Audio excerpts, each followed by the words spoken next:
And I now give the floor to the representative of the United Kingdom.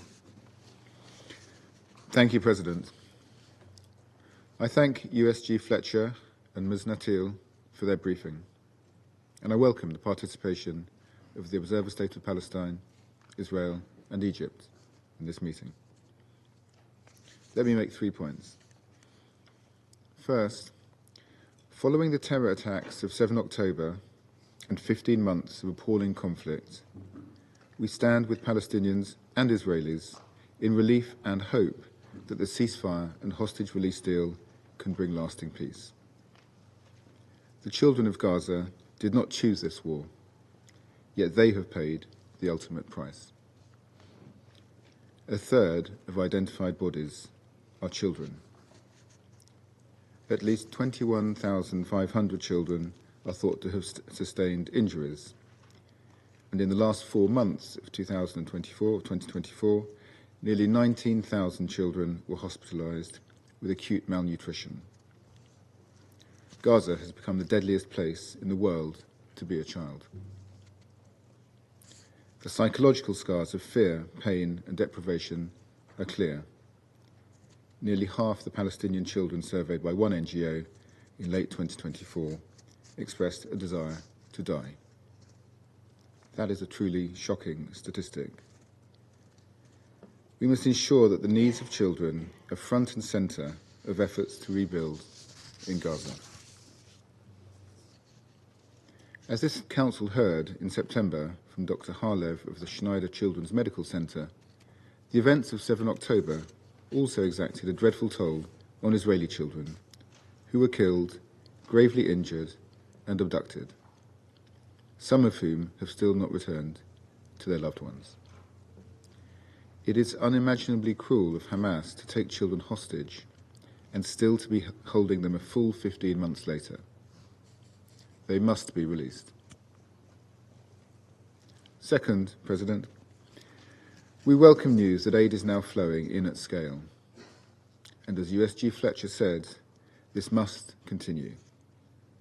Humanitarian actors must be allowed safe and unfettered access throughout Gaza, including the north. And alongside this, we need to see a massive increase in commercial delivery. The rollout of the polio vaccine to children in Gaza last year was an example of what can be achieved when there is political will. We urge the parties to enter this new phase in that same spirit and to prioritise those in desperate need. The ceasefire deal should be an opportunity to get more, not less, aid in. And for this reason, my Foreign Secretary has urged Israel to ensure UNRWA can continue its life-saving operations and give the fragile ceasefire the best chance of success. Finally, the conflict has meant that the 1.1 million children of Gaza have been out of school for over 15 months. We cannot allow a generation of Palestinians to be deprived of education and their right to a better future. To do so risks further suffering and a continued cycle of violence. This is in neither Palestinian nor Israeli interests. Once again, UNRWA plays a crucial role here. We must ensure its delivery of essential services, such as education and healthcare, can continue until such time as a Palestinian state can take over these functions. President, in conclusion, this Council has a clear children and armed conflict mandate to ensure that we protect children from the scourge of war and violence, wherever that may be. And yet grave violations against children are at an all-time high.